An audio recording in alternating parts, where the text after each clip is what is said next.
సిరిపురం అనే ఊరిలో కనకం, రమణయ్య అనే దంపతులు ఉంటారు. వారికి 2 కొడుకులు ఉంటారు.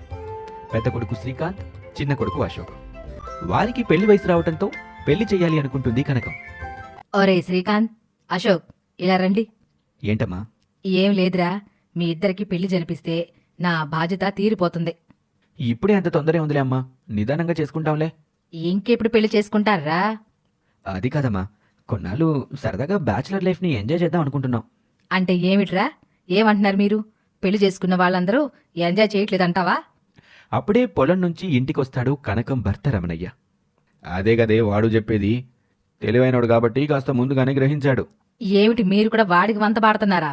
మరి తమరెందుకు చేసుకున్నారు 18 ఏళ్లకి పెళ్లి? తెలివి తక్కువై పెళ్ళయ్యాక భార్య పోరు ఎలా ఉంటుందని తెలియక సరే పెద్దాలు చెప్తున్నారు కదా అని చేసుకున్నా. ఆ తర్వాతే కదా నాకు తెలిసొచ్చింది. ఆ మాటకి కోపంగా ఉరిమి చూస్తుంది కనకం. అమ్మో, అయితే ఇప్పుడే పెళ్లి చేసుకో చూడండి, మీ వల్ల పిల్లలు కూడా ఎలాగ ఆలోచిస్తున్నారో అని అలకముఖం పెడుతుంది కనకం. ఆ మాటకి పెద్దగా నవ్వేసిన రమణయ్య, ఒరేయ్, నేనేదో సరదాగా మీ అమ్మ నుడికించడానికి అలా అన్నాన్రా. ఏ వయసులో జరగాల్సిన ముచ్చట ఆ వయసులోనే జరగాలి. పోనీ మీరిద్దరు ఎవరైనా ప్రేమించారేమో చెప్పండి. అలాంటిదేమీ లేదన్నా, మీరెవరిని చేసుకోమంటే వాళ్ళని చేసుకుంటాం. ఆ మాటకి మురిసిపోతూ కనకం ఇలా అంటుంది. నా కొడుకులు బంగారం, మీకు మంచి అమ్మాయిలు తీసుకొచ్చి ఘనంగా పెళ్లి చేస్తాన్రా. ఏవండి, పెళ్లిళ్ళు కుదిరితే ఇంట్లోనూ బయట బోల్డండి పనులుంటాయి. మీరా ఒక పనిలో కూడా చేయందుకోరు. అందుకే ఒక పని వంట పెట్టుకుందాం అని కనకం అంటుంది. అనుకున్నట్టుగానే వెతికి వెతికి మరి తిప్పడు అనే ఒక పనివాన్ని పనిలో పెట్టుకుంటాడు. తిప్పడు వట్టి తెలివి తక్కువవాడు, కాని ఈ ప్రపంచంలో తానే అందరికంటే తెలివైన వాణ్ణి అని వాడి తెలియదు. అమ్మగారండి, నేను మీతో పాటు వస్తానండి. సరే రారా.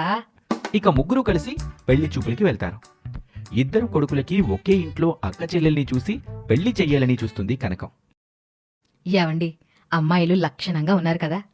అవునే, మన అబ్బాయిలిద్దరికీ వీళ్ళిద్దరూ సరైన ఈడు జోడు. మరేమనుకున్నారు నా సెలక్షన్ అంటే? ఒరే తెప్ప, ఎలా ఉన్నారా మీ వదినలు? చాలా రుచిగా ఉన్నాయి అమ్మగారు. పెళ్లి వాళ్ళు పెట్టిన స్వీట్స్ నోట్లో కుక్కుతూ అంటాడు తిప్పడు. నీ బొంద రుచిగా ఉండడం ఏమిట్రా? మన తిప్పడు మంచి పట్టు మీద ఉన్నాలేవే. ఇప్పుడు నీకు సమాధానం చెప్పే స్థితిలో వాళ్ళు లేడు. అబ్బే, అదేట్లేదు అమ్మగారు, వదిన్లు చాలా బాగున్నారు అంటున్నాను. కాస్త తిండి గోల పక్కన పెట్టి సరిగా వదిలిని చూసి చెప్పరా. అయ్యో, దేనికి అమ్మగారు? అదే ఇదిదే, ఏటప్పుడు ఏ పని కాపని చేసేస్తాడంతే. అయినా గతికితే అతకదని మీరు అందరూ తినడం మానేస్తే ఆహారదేవత అలగదు. ఈ 4 స్వీట్లు కూడా లాగిచ్చేస్తాను, ఓ పని అయిపోద్ది అని ప్లేట్లన్నీ ఖాళీ చేసి తేన్పుతూ ఇంకా ఇంట్లో ఉన్న మిగిలింటే తీసుకురండి, తినేట్టేస్తాను అని ఆడపల్లి వాళ్ళని ఏమాత్రం మొహమాటం లేకుండా అడిగేస్తాడు. ఒరే తెప్ప, నీ తిండి చూసి వాళ్ళు భయపడిపోయి పెళ్ళైన తర్వాత నుంచి మా పిల్లలు వీడికి వండి పెట్టడానికి సరిపోతుందని చెప్పి ఆ భయంతో మనింటికి పిల్లల్ని ఇవ్వడం కూడా మానేస్తారు.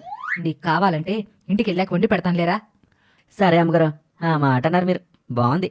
అమ్మాయిలు ఎంతవరకు చదువుకున్నారు? అప్పుడు పెళ్లి కూతుళ్ల తండ్రైన వెంకటేశం, స్తోమతది లేక చదివించలేదండి, కాని ఇంటి పనులు చేయటంలో మాత్రం వంక పెట్టలేం, అంత బాగా చేస్తారు. అదేమిటి, చదువు రాదా? అబ్బా అమ్మగారు, చదువుకున్నాళ్ళు మీ మాట వింటారా ఏంటి? పెళ్ళైపోయాక వాళ్ళ మొగులను తీసుకుని వెళ్ళిపోతారు. అది చదువు లేనాలనుకోండి, మీరు చెప్పినట్టు వింటారు. ఒరే తెప్పడో, నువ్వు ఒట్టి తిండిపోతనుకున్నానరా. పర్వాలేదురా, నీకు కాస్త జ్ఞానం ఉంది. పోనీ వంట అయినా బాగా చేస్తారా? ఇక అప్పుడు పెళ్లి కూతుళ్ల తల్లైన జానకమ్మ ఇలా అంటుంది. 100 మందికైనా సరే ఒకేసారి వండి పెడతారు. మా అమ్మాయిల వంట ఒక్కసారి రుచి చూశారంటే ఈ జన్మలో మర్చిపోరు. సంతోషం. ఏవండి, అబ్బాయిలను కూడా పిలిపిస్తే మిగతా విషయాలు మాట్లాడేసుకుందాం. వెంటనే కొడుకులకి ఫోన్ చేసి పిలిపిస్తాడు రమణయ్య. అమ్మాయిలు అబ్బాయిలకి ఒకరినొకరు నచ్చుకుంటారు. ఇక ఆలస్యం దేనికండి, వెంటనే పెళ్లి పెట్టేసుకుందాం.